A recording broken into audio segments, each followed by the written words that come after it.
શ્રી આદ્ય શંકરાચાર્ય ભગવાન હોય, ભગવાન રામાનુજાચાર્ય હોય, મહાપ્રભુ શ્રી વલ્લભાચાર્યજી મહારાજ હોય, નિંબાર્કાચાર્યજી હોય, મધ્વાચાર્યજી હોય,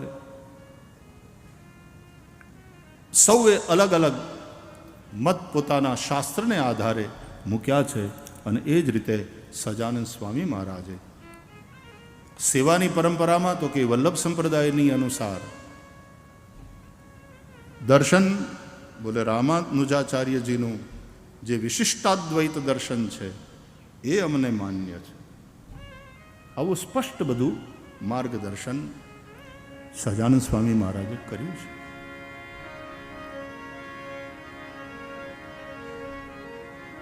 જે એનો બોલાવીએ આપણે આ બધી વાતોનો જે થાય એ તકલીફ છે.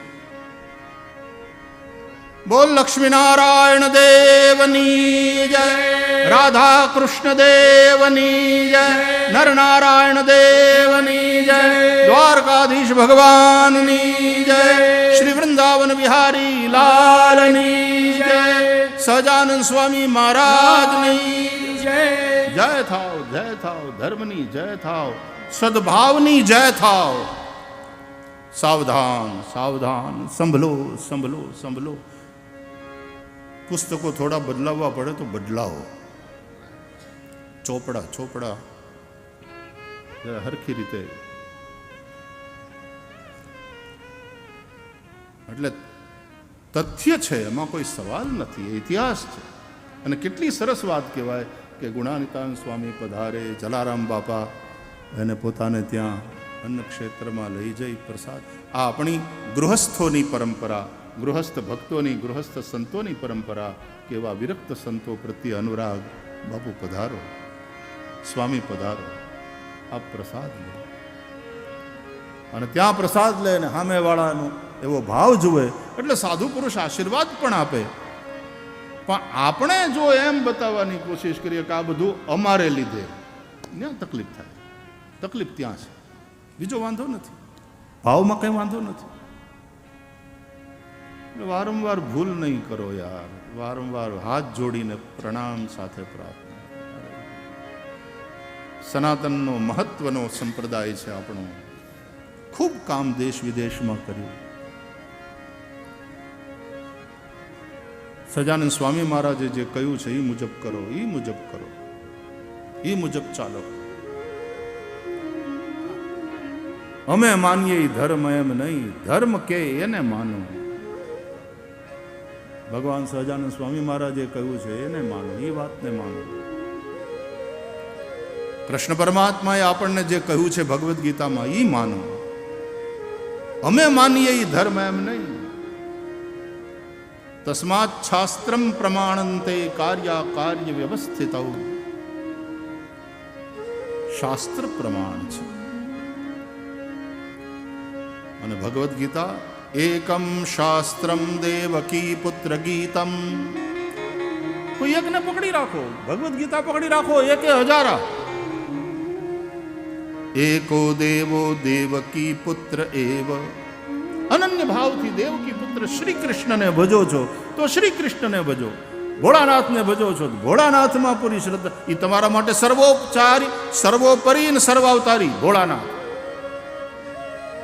માતાજીને ભજતા હોય તો આપણી મા પરાંબા ભગવતી આપણા માટે સર્વોપરી. અને એ જ જુદા જુદા રૂપે પ્રગટ થાય. માં કાળી ને કલ્યાણી હો માં, જ્યાં જો ત્યાં જોગમાં. એ માને પહેલા તે યુગમાં જાણી મોરી માં, જ્યાં જો ત્યાં જોગમાં. આપણા સનાતન ધર્મમાં પંચદેવોપાસનાની વાત છે. 5 દેવો: સૂર્ય, ગણેશ, પરાંબા ભગવતી માતાજી, ભોળાનાથ અને વિષ્ણુ ભગવાન. આ પંચદેવો સનાતન ધર્મમાં. એ 5 દેવતાઓના અનુસાર તમારા ઈષ્ટદેવ પ્રમાણે પંચાયતનની રચના થાય. સૂર્ય પંચાયતન, ગણેશ પંચાયતન, દેવી પંચાયતન, શિવ પંચાયતન, વિષ્ણુ પંચાયતન. હોય તો આ પાંચેય મૂર્તિ, પણ સૂર્ય પંચાયતનની રચનામાં સૂર્યનારાયણ વચ્ચે ઈષ્ટ. આપણે સુરત દેવળ, અમને સૂર્યનારાયણને ભજનારા આપણા આ ક્ષત્રિયો સૂર્યનારાયણને ભજનારા. ભગવાન રામ સૂર્યવંશમાં પ્રગટ થયા છે. એ સૂર્યના મંદિરો છે આપણે ત્યાં. સૂર્યની ઉપાસના કેન્દ્ર સ્થાને, પણ એમાં પછી સૂર્ય વચ્ચે હોય તો એક બાજુ ગણેશ, એક બાજુ માતાજી, એક બાજુ શિવજી અને એક બાજુ વિષ્ણુ. એ ચારેય પાછા હારવાર હોય ત્યારે સૂર્ય પંચાયતન થાય. ગણેશ પંચાયતનમાં તો ગણપતિ બાપાની મૂર્તિ વચ્ચે આવે અને એમાં આ બાજુ માતાજી. એના પાછા નિયમ છે કે ક્યાં માતાજી કઈ બાજુ આવશે, શિવજી કઈ બાજુ મુકાશે, અહીંયા ગણેશની સ્થાપના કઈ બાજુ થશે, અહીંયા વિષ્ણુની સ્થાપના કઈ બાજુ થશે.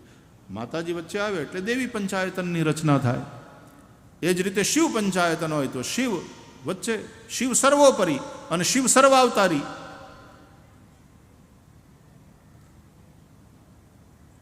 શિવપુરાણ વાંચો એટલે શિવજીના કેટલા અવતારોની કથા છે. આ બધા શિવજીના અવતારો છે, શિવ અવતારી છે. કૃષ્ણ પરમાત્મા ભાગવત વાંચો તો આ બધા અવતારોની કથા, 24 અવતારોની કથા. અને એમાં વૈષ્ણવો એમ કહે કે કૃષ્ણ અવતાર નથી, કૃષ્ણ અવતારી છે. એટલે કે બધા અવતારોનો અવતાર, એટલે કે સર્વોપરી, એટલે કે સર્વાવતારી કૃષ્ણ પરમાત્મા, રાધા કૃષ્ણ દેવ. કૃષ્ણને ભજનારા માટે સર્વાવતારી, સર્વોપરી. કારણ કે કૃષ્ણ પરમાત્મા કહે છે અનન્યાંશ્ચિંતયંતો મામ યે જનાઃ પર્યુપાસતે તેષાં નિત્યાભિયુક્તાનાં યોગક્ષેમં વહામ્યહં. તમારા માટે તમારા ઈષ્ટ સર્વોપરી છે, તમારા માટે તમારા ઈષ્ટ સર્વાવતારી છે. એ જ રીતે વિષ્ણુ પંચાયતનની રચના થાય તો આપણા સનાતન ધર્મમાં આ પંચદેવની ઉપાસનાનું મહત્વ છે. અને એમાંથી એકેયને કાઢી નાખો ને તમે, તમારી મનમાની કરો અને તમે એકેયને કાઢી નાખો કે આ હટાવો, આપણે આ માતાજીને હટાવીને એ જ આપણી સામે ક્યાં ગયા, દેવીમાં ક્યાં પેલા કેમ કાઢી નાખ્યા, કેમ હટાવ્યા? એ દેવ નારાજ થાય.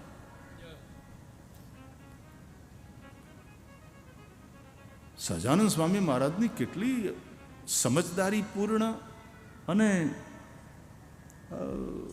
ઉદારતાપૂર્ણ વિચારધારા કે અમારા આશ્રિત એવા હરિભક્ત જો બ્રાહ્મણ હોય તો એણે પહેલાં શિવજીનું ત્રિપુંડ્ર કરવું, પહેલાં શિવજીવાળું શૈવી પરંપરાનું ત્રિપુંડ્ર કરવું અને પછી ઉર્ધ્વ તિલક એણે કરવું.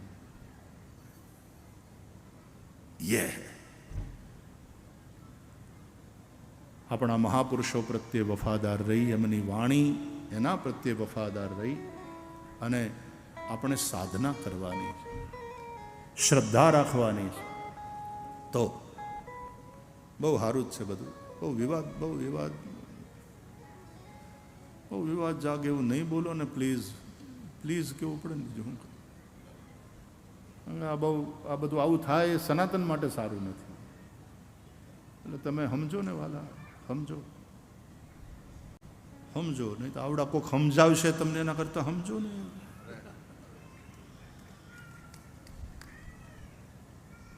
સમજો.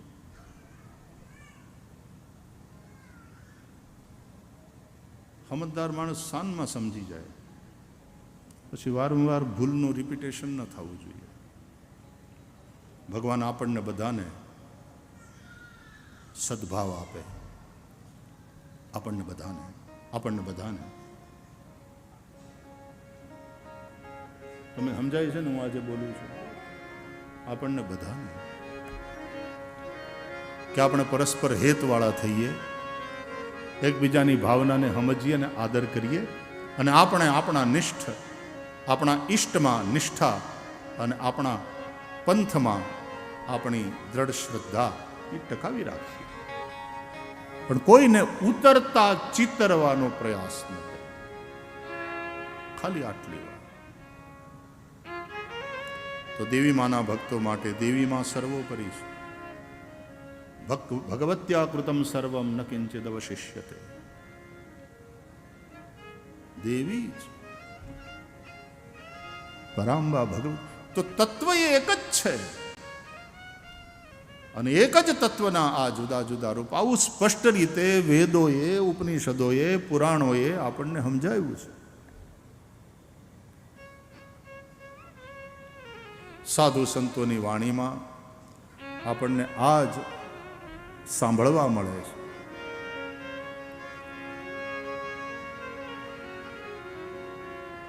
શું કર્યું આ જમવામાં?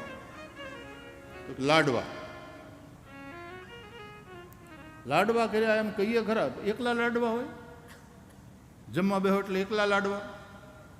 તો કેમ ભાઈ, અરે કંઈ દાળ ભાત શાક પૂરી એવું કંઈ નથી? તો ના, તમને કીધું તો ખરું, લાડવા. અનન્ય ભાવથી આપણે તો લાડવા એટલે લાડવા, લાડવાનું જ ભોજન કરવું. ચર્ચા થાય ત્યારે કે ભાઈ હું કહેશું, પહેલા દિવસે કથામાં બાપુ પહેલા દિવસ શું રાખશું? લાડવા. પછી એકલા લાડવા જોઈએ? અરે સપોર્ટિંગ હોય ને બધું ફૂડ. તો દાળે હોય, પૂરી હોય, શાક હોય, ભાત હોય. પણ શું કર્યું તો કે લાડવા, કે બુંદીના લાડવા કર્યા, ચૂરમાના લાડવા કર્યા, કળિયા લાડવા કર્યા. કે શું આપવું છે લગ્નમાં આપણે? તો જલેબી. પણ જલેબી એટલે એની સાથે પછી હોય એમ. એ જલેબી તો મુખ્ય, લાડવા મુખ્ય, પણ એની હારે બધું હોય એટલે બીજાને હટાવવા નહીં. એ એકલું ગળ્યું ખાવ તોય મોઢું ભાંગી જાય. આપણી ભાષામાં મોઢું ભાંગી જાય. તો લાડવાની મજા આવવી જોઈએ ને.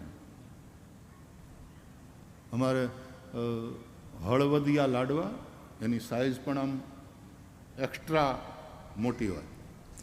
અને હળવદિયા અમારા ભૂદેવો, અને પછી ભૂદેવોની હારે હારે રહીને હળવદમાં જે રહેતા હોય એ હજી છે થોડા ખાવાના શોખીન. એકવાર હળવદમાં કાર્યક્રમ હતો ને હું ત્યાં ગયો હતો. લાડવા જ કર્યા હતા. બેઠા હતા ઉતારે. એમાં મેં એમ પૂછ્યું કે ભાઈ હવે એવા ખાવાવાળા છે કે નહીં? કે ભૂતકાળની વાત થઈ ગઈ. મને કે ના, થોડા છે પણ છે ખરા હજી. મેં કીધું કેટલાક ખાય? 5-7 ખાઈ જાય? મને કે 5-7? 20 લાડવા ખાઈ જાય? ના હોય. અરે મને કે હોય. એટલે તરત બીજો ભાઈ બેઠો હતો ને કે જાતો એલા તું મોટરસાઇકલ લઈને, બાઇક લઈને જા.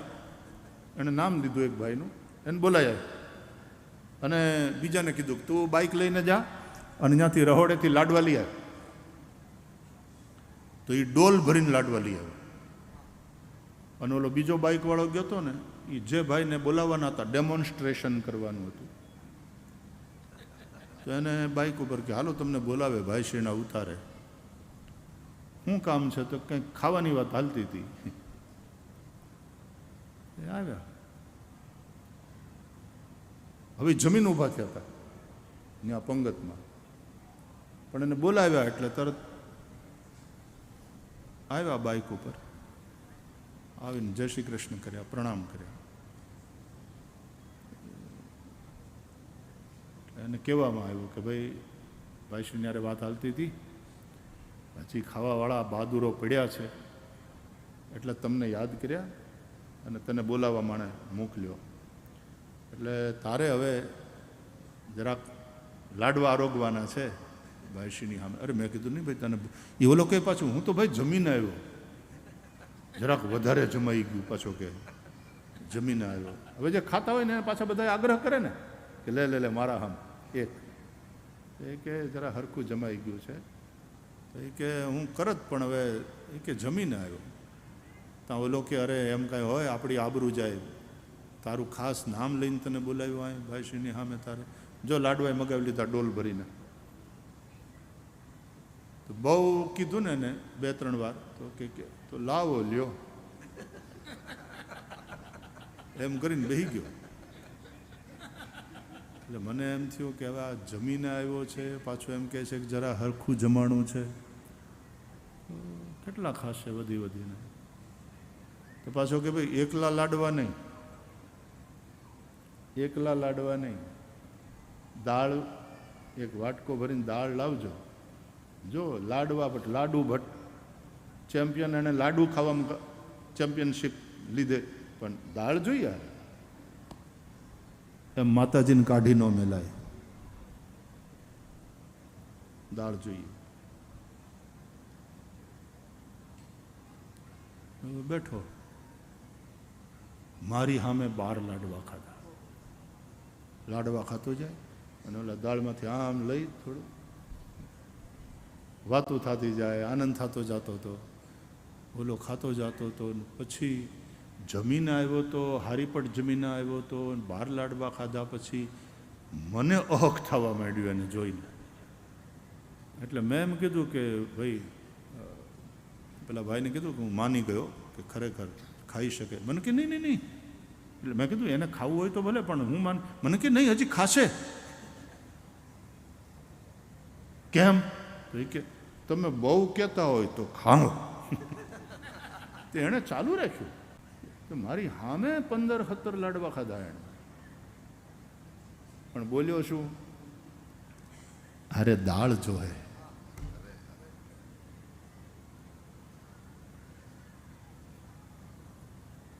આપણા ઈષ્ટ પ્રત્યે આપણે અનન્ય ભાવ રાખીએ, અને ભક્તિ માર્ગમાં એ સિદ્ધાંત છે, રાખવાનો હોય. પણ હારે આજુબાજુ દાળ, શાક, ભજીયા, પૂરી, ત્યારે થાળી આમ ભરેલી લાગે. આપણા આચાર્ય મહાપુરુષોના કૃપાથી સનાતનની થાળી બહુ ભરેલી છે. ક્યાંક કેન્દ્ર સ્થાને શિવજી છે અને શિવ પંચાયતન રચાય છે, ક્યાંક કેન્દ્ર સ્થાને પરાંબા ભગવતી છે અને દેવી પંચાયતન એની રચના થાય છે, ક્યાંક કેન્દ્ર સ્થાને ભોળાનાથ છે અને શિવ પંચાયતનની રચના થાય છે, ક્યાંક કેન્દ્રમાં ભગવાન વિષ્ણુ છે.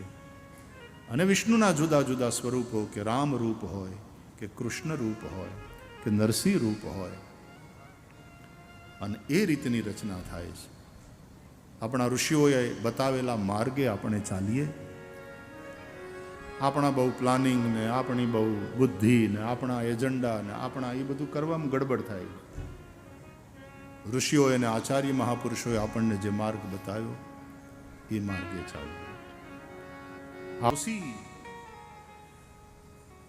परम सत्य को विभिन्न रूपों में भजते हैं, विभिन्न नामों से पुकारते हैं, पण श्रद्धा बलवती राखजो अने स्वस्थ समझदारी वाली श्रद्धा राखजो. એટલા માટે જ આપણને આપણા ગ્રંથો પ્રત્યે, જે વેદ સંમત ગ્રંથો છે એના પ્રત્યે આટલી આસ્થા છે. શ્રીમદ ભાગવત પણ ઇદમ ભાગવતમ નામ પુરાણમ બ્રહ્મ સંમિતમ. બ્રહ્મનો અર્થ થાય છે વેદ. આ જગ્યાએ બ્રહ્મનો અર્થ છે વેદ. બ્રહ્મ સંમિતમ એટલે કે વેદ સંમત છે. રામાયણ પણ નાના પુરાણ નિગમાગમ સંમતમ યદ. અને એટલા માટે રામાયણ પ્રત્યે, એટલા માટે ભગવદ્ ગીતા પ્રત્યે, એટલા માટે આપણા બધા ગ્રંથો પ્રત્યે આપણને શ્રદ્ધા એ માટે થઈ અને એના પારાયણો એની પરંપરા છે. નૈમિષારણ્યમાં શબનકાદિ ઋષિઓનું દીર્ઘ સત્ર ચાલે છે. 1000 વર્ષનો યજ્ઞ. ઘણા પ્રોજેક્ટ છે ને બહુ લાંબા હોય. આપણે આ જે ઉત્સવ છે બાપુ 8-10 દિવસનો લગભગ, 7 દી કથા ને એની પહેલા કેટલા 3 દિવસ પહેલા ચાલુ થઈ ગયું હતું. આપણે 9 દિવસનો આપણો આ સત્સંગ સત્ર અથવા તો આ સમયો કે જે કંઈ કહો, સ્વામિનારાયણ સંપ્રદાયમાં સમયો એવા શબ્દ છે. સ્વામિનારાયણ સંપ્રદાયના અમુક શબ્દો બહુ સરસ. દાખલો, કે એના માટે થઈને સ્વામી આટલો દાખલો કર્યો. સરસ. ભગવાનને ભજી લેવા, કેવું સરસ લાગે. એ જ પ્રમાણે પુષ્ટિ સંપ્રદાયનો એક શબ્દ છે લગાવ. ઠાકોરજીને શ્રૃંગાર કરતી વખતે લગાવ એટલે મીણ. અહીં તિલક છોડવાનું હોય, અહીંયા હડપચીએ હિરલો છોડવાનો હોય, અહીંયા કુંડલ. તો એના માટે મીણ છે ને એ શુદ્ધ કહેવાય. તો મીણથી આ બધો શ્રૃંગાર કરવાના હોય ઠાકોરજીના. પણ મીણને પુષ્ટિ સંપ્રદાયમાં મીણ નથી કહેતા, લગાવ. કેવો સરસ શબ્દ છે. આપણા અમુક સાંપ્રદાયિક શબ્દો બહુ સરસ છે અને વિશિષ્ટતાવાળા શબ્દો છે. લગાવ, લગાવનો એક અર્થ થાય એટેચમેન્ટ. ઠાકોરજીની સાથે એટેચમેન્ટ હોય ને તો આપણે ઠાકોરજીની હારે ચોંટીએ. આ સંસારને ચોંટ્યા છીએ આપણે, કારણ કે સંસાર પ્રત્યે આસક્તિ છે. જો ઠાકોરજી પ્રત્યે આસક્તિ હોય તો ભગવાનને, ઠાકોરજી પ્રત્યે જેને લગાવ છે, શ્રી હરિ પ્રત્યે જેને લગાવ છે, अच्छे शब्द है. तो सहस्त्र वार्षिक सत्र, लांबो कार्यक्रम, 1000 वर्षनो ज्ञान यज्ञ. तो कोईने एम थाय के 1000 वर्ष तो माणे एटलुं जीवे. तो जीवता था त्यारे केटलुं? एक तो सीधी सादी बात है कि जूना जमानामां ऋषि मुनिओनी आयुष्य आपणा करता वधारे हती. ભીષ્મ પિતામાં કુરુક્ષેત્રના યુદ્ધમાં લડતા હતા ત્યારે એની આયુષ કેટલી હતી? અટાણે તો મને રિટાયર્ડ થયો ને કાં હોસ્પિટલને ખાટલે પડ્યો હોય. કૃષ્ણ અને અર્જુન એની તે ઉંમર કેટલી એ વખતે? એટલે દીર્ઘજીવી અને દિવ્યજીવી હતા એ વખતના મહાપુરુષો. એટલે ઋષિઓ લાંબુ આયુષ્ય ભોગવે અને ભજન સાધન કરતા રહે. અને બીજું, ભાગવતજીના આધારે એનો જવાબ આપું કે આ 1000 વર્ષ સુધી યજ્ઞ ચાલ્યો તો એમાં જેટલા યજ્ઞમાં 88,000 ઋષિમુનિઓ ભેગા થયા હતા તો એમાં કોઈ દેવ ન થઈ ગયું. આટલો બધો લાંબો કાર્યક્રમ ચાલે 1000 વર્ષનો, તો આ બધા ઋષિમુનિઓ તો મોટી ઉંમરના હશે. તો એમાં આટલા વર્ષમાં કોઈ દેવ ન થયું? નહીં, કોઈનું મૃત્યુ નથી થયું.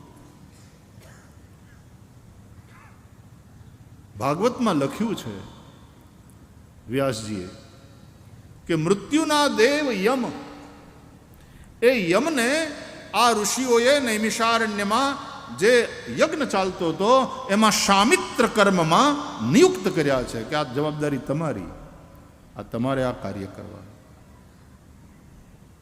હવને નોખા કામની જવાબદારી આપવામાં આવે ને, કમિટી અલગ અલગ રચીએ. ભાઈ આ ભોજન કમિટી, આ ઉતારા કમિટી, આ કથા મંડપને એ બધી કમિટી, આ પ્રચાર પ્રસારની કમિટી, આ મંડપવાળી કમિટી, અલગ અલગ કમિટી નિમવામાં આવે. એ મૃત્યુના દેવ યમને શામિત્ર કર્મમાં ત્યાં નિયુક્ત કરવામાં આવ્યા છે. અને મૃત્યુના દેવ પોતે લાંબી રજા ઉપર ઉતરેલા. કેમ કે આ કાર્યક્રમમાં એમણે ભાગ લેવાનો, એટલે એ અહીંયા હતા. કોઈનું મૃત્યુ થયું નથી. રામચરિતમાનસને વાંચીએ, ભગવાન રામ 14 વર્ષ વનમાં રહ્યા અને એ દરમિયાન અયોધ્યામાં કોઈનું મૃત્યુ થયું નથી. આ 14 વર્ષમાં કોઈનું મૃત્યુ નથી થયું, એમ કોઈનો જન્મ પણ નથી થયો. કારણ કે રામ દરસ હિત નેમ વ્રત લગે કરન નર નારી, તુલસીદાસજી કહે છે. 14 વર્ષ પૂરા થાય ને પુનઃ અમારો રામ, અમારો પ્રભુ એ પાછા પધારે અયોધ્યામાં. એ માનતા રાખીને બધા નિયમ અને વ્રત કરતા હતા. આપણે માનતા લઈએ ને એમ આવા ભાવથી, આવા સંકલ્પથી લગે કરન નર નારી, નેમ વ્રત એનું પાલન કરતા હતા. અને એટલા માટે આ 14 વર્ષમાં કોઈનો જન્મ પણ નથી, એ 14 વર્ષમાં કોઈનું મૃત્યુ પણ નથી. ભગવાનની પાદુકાને લઈ આવ્યા છે ભરતજી. એ બે પાદુકાના રૂપે જાણે સીતારામજીને જ લઈ આવ્યા છે અને પાદુકાનું સ્થાપન કર્યું છે ભરતજીએ. તુલસીદાસજી લખ્યું છે, એમ લાગ્યું કે જાણે બે રક્ષક ભગવાને આપ્યા બે પાદુકાના રૂપમાં. એણે રક્ષા કરી છે અયોધ્યાની, એણે રક્ષા કરી છે અયોધ્યાના એક એક જીવોની. કોઈનું મૃત્યુ થયું નથી, કોઈનો જન્મ પણ થયો નથી. તો 1000 વર્ષનો યજ્ઞ, આ ઉપક્રમ, અને એમાં રોજ સવારે યજ્ઞ થાય, આહુતિઓ અપાય. યજ્ઞના ધુમાડાથી નૈમિષારણ્યનું આખું વાતાવરણ પવિત્ર અને સુગંધિત. બપોરના ભાગમાં કંદમૂલ ફલ ભોજન, અને પછી અપરાહ્ન સમયમાં એટલે કે બપોર પછીના ભાગમાં કથા સાંભળે છે. દરેક યજ્ઞ સાથે સત્સંગ કથાને જોડવાની પરંપરા છે આપણી. કોઈ પણ સત્કર્મ હોય એની સાથે સત્સંગ અનિવાર્ય. તમે તીર્થયાત્રા કરવા જાઓ ને તો તીર્થમાં રહી અને ભજન કરનારા સાધુ સંતોને મળો, સત્સંગ કરો, નહીં તો તીર્થયાત્રા તમારી અધૂરી. તમે તીર્થમાં જઈ સ્નાન કરો, તીર્થ દેવતાઓનું દર્શન કરો, તીર્થમાં જઈને તમે દાન કરો, એ બધું તો જરૂરી છે જ. પણ જો તમે તીર્થમાં જઈને સત્સંગ ન કર્યો તો તીર્થયાત્રા અધૂરી. વિદુરજી તીર્થયાત્રા કરવા નીકળ્યા અને એમાં વિદુરજીએ શ્રી ગંગાજીના તટ ઉપર મૈત્રેયજીથી સત્સંગ કર્યો. દાઉજી મહારાજે પણ તીર્થયાત્રા કરી છે, બલભદ્રજી, એનું વર્ણન છે ભાગવતમાં. આખા ભારતની ઠેઠ દક્ષિણ સુધી ગયા છે દાઉજી. દક્ષિણ ભારતના તીર્થોની પણ યાત્રા કરી દાઉજી મહારાજ. અને એ પણ નૈમિષારણ્યમાં પધાર્યા છે દાઉજી. અને ત્યારે આ લોકોની પાછી કથા હાલતી હતી, યજ્ઞ ચાલતો હતો, અને એ યજ્ઞમાં દાઉજી પધાર્યા છે. ભાગવતના 10મ સ્કંધના ઉત્તરાર્ધમાં કથા છે કે દાઉજી દ્વારા પછી જે રીતે સૂતનો શિરચ્છેદ થાય છે અને પછી એ સૂતના દીકરા એને આશીર્વાદ આપીને કથા સંભળાવવા માટે બેહાડે છે. આ બધી કથાઓ 10મ સ્કંદ ઉત્તરાર્ધમાં છે. તીર્થયાત્રા, એની સાથે પણ સત્સંગ જોડો. તમે સત્યનારાયણની પૂજા રાખો છો ઘરે, તો સત્યનારાયણની પૂજા બ્રાહ્મણ પહેલાં કરાવે અને પછી બ્રાહ્મણ દેવતા 5 અધ્યાયની સત્યનારાયણની કથા સંભળાવે છે કે નહીં? એ સત્સંગ. આપણે આ પ્રતિષ્ઠા કર્મ થયું, પુનઃ પ્રતિષ્ઠા, એ સત્કર્મ, પણ એની સાથે પછી 7 દિવસની આ કથા જોડી, સત્સંગ. દરેક સત્કર્મ સાથે સત્સંગ જરૂરી છે. તો અપરાહ્ન સત્રમાં એટલે કે બપોર પછીના ભાગમાં કથા થાય છે. 88,000 ઋષિઓ એની સભા નૈમિષારણ્ય અને જંગલના ઝાડવાની છાયામાં બધા બેઠા છે. આજુબાજુ યજ્ઞ વેદિકાઓમાંથી હજી પણ થોડો થોડો ધુમાડો ઉઠે છે. વાતાવરણ પવિત્ર છે, સુગંધી છે. અને એક ઝાડની નીચે, સામાન્ય રીતે આપણે ત્યાં રામકથાની પણ વાત કરીએ ને તો એ વડલાના ઝાડની નીચે થાય. યાજ્ઞવલ્ક્ય ઋષિ મુનિ ભરદ્વાજજીને કથા સંભળાવે છે પ્રયાગમાં, એ પણ વડલાની નીચે, અક્ષયવટની નીચે. ભગવાન શિવ કથા સંભળાવે છે પાર્વતીજીને કૈલાસના ગિરિશિખર ઉપર, એ પણ વટવૃક્ષ નીચે. કાકભૂષુંડીજી કથા સંભળાવે છે, પક્ષીઓની સભા છે, ગરુડજી બેઠા છે, એ પણ વટવૃક્ષની નીચે. વડલાની નીચે બેસીને કથા કેમ? રામચરિતમાનસ અનુસાર વડલો વિશ્વાસનું પ્રતીક છે. બટુ વિશ્વાસ અચલ નિજ ધર્મા, તીરથ રાજ સમાજ સુકર્મા. વડલો વિશ્વાસનું પ્રતીક.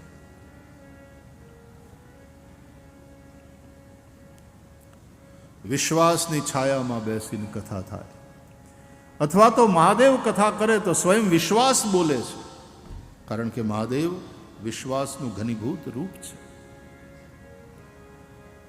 પાર્વતી સાંભળે છે એનો મતલબ શ્રદ્ધા સાંભળે છે.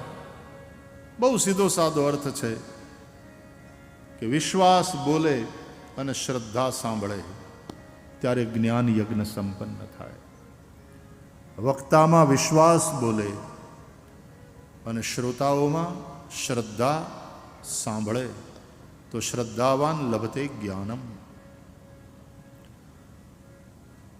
વક્તાના આસન ઉપર સુત મહારાજ બિરાજ્યા છે. શૌનકજી જે આ બધા શ્રોતાઓમાં મુખ્ય છે, આખું સત્ર એમની અધ્યક્ષતામાં આયોજિત થયું છે. શૌનકજી ઋગ્વેદી છે, શૌનકજી વૃદ્ધ કુલપતિ છે. એ પ્રશ્ન કરે છે,